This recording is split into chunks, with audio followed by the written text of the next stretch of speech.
In this video, I'm going to tell you the truth about financial independence. Let's get started.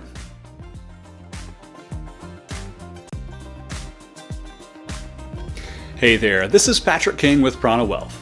On this channel, we help you build your wealth faster so that you can make work optional sooner.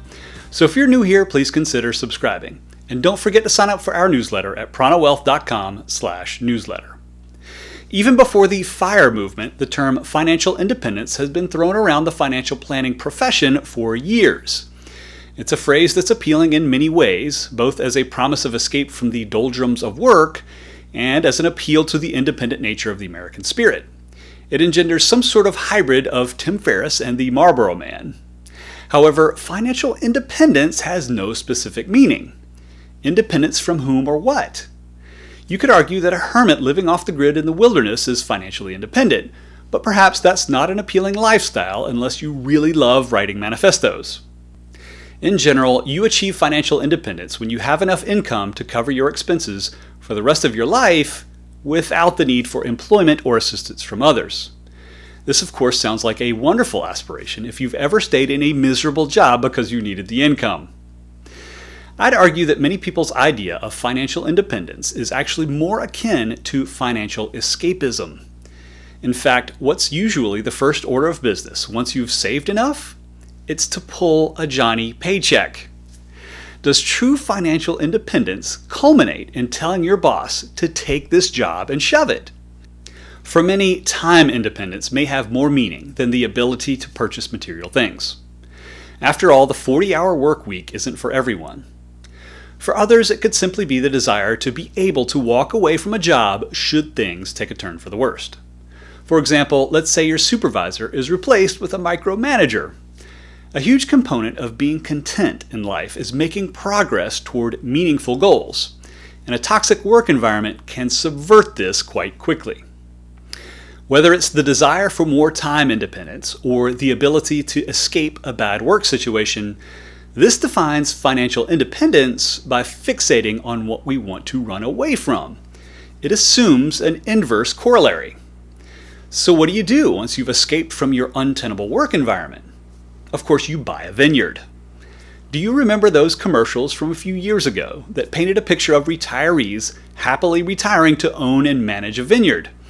Somewhere, a marketing agency must have pitched this concept and knocked it out of the park with consumer focus groups. Of course, buying and running a vineyard in retirement is insane for anyone who isn't Bezos-level rich. In fact, Schwab put out an ad mocking the idea, essentially calling out Brighthouse for jumping the shark. Have you noticed any retirement vineyard dreams portrayed in commercials lately? Of course not, because after wildfires ravaged swaths of California wine country last year, people suddenly realized that owning a vineyard comes with a tremendous amount of risk, on top of the tremendous amount of work. Over the years, it's been interesting to watch these commercials and see their neatly packaged idea of #retired life evolve. Here are some common tropes. Vacationing with the kids and the grandkids. Of course, no one's arguing and complaining. Walking on beaches. The ultimate retirement cliche. Drinking wine. If you're retired, 10 a.m. is the new happy hour. Riding bicycles. Working people don't have time for that. Golfing. All golfers are rich, right? Fly fishing, but definitely not bass fishing. Spending time with grandchildren who interact with you. They're never glued to their smartphones for any reason. Now, if you lived like this every day, people might mistake you for an alcoholic senior tour golf pro. Our Johnny Paycheck financial escapism naturally results in an idealized fantasy of retirement. So what is the truth about financial independence? While it's important to savor the highlight reel moments promised to us in all these retirement commercials, all of our problems will not be solved by achieving financial independence. Life will always give us challenging moments. We'll have to endure bear markets, replace the roof, and pay for unexpected medical expenses. We'll still have to work on our health and fitness. We'll still have to put effort into our relationships. While stress related to your finances will generally be lower once you've reached financial independence, diligence is still required to manage the assets that produce your income. Some people can do this themselves. Many others hire someone like me to help them. Outside of the high and low moments, most of your time will be spent in the realm of everyday life. You'll still need to go pick up the rotisserie chicken, do the laundry, and take out the trash. In fact, many people struggle with free time after they've stepped away from their careers. So how will you spend your time between those made-for-TV moments? Meaningful pursuits. Of the many retirees I've helped over the years, those that focused on meaningful pursuits tended to be healthier and more content. Now, when I say meaningful pursuits, I'm not necessarily talking about saving the whales or curing cancer, although solving the world's problems is certainly fair game. Instead, I'm talking about activities that my clients have found inherently rewarding and challenging. There's an element of working toward mastery involved that continues to challenge each and every one of them. To be a little more specific, here are a few engaging activities that have challenged and rewarded clients I've worked with in the past. Volunteering at church, gardening, learning the piano, getting involved in animal rescue, woodworking, volunteering for Meals on Wheels, writing a book, and mentoring young professionals.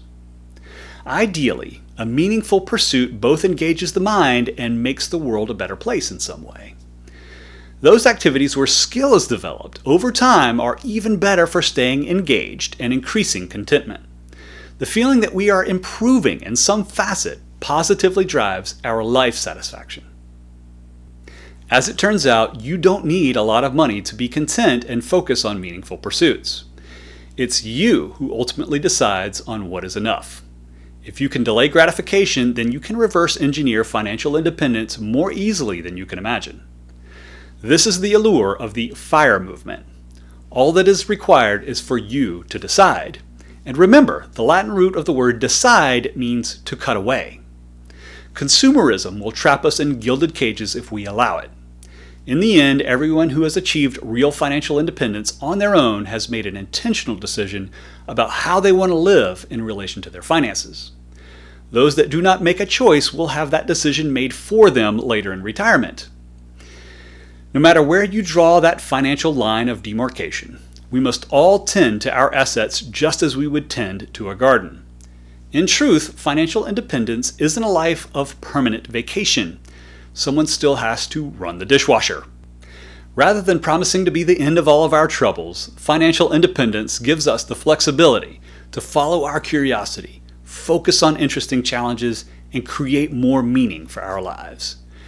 We're free to advance our own agendas, even if that's as simple as getting a glass of wine at the 19th hole.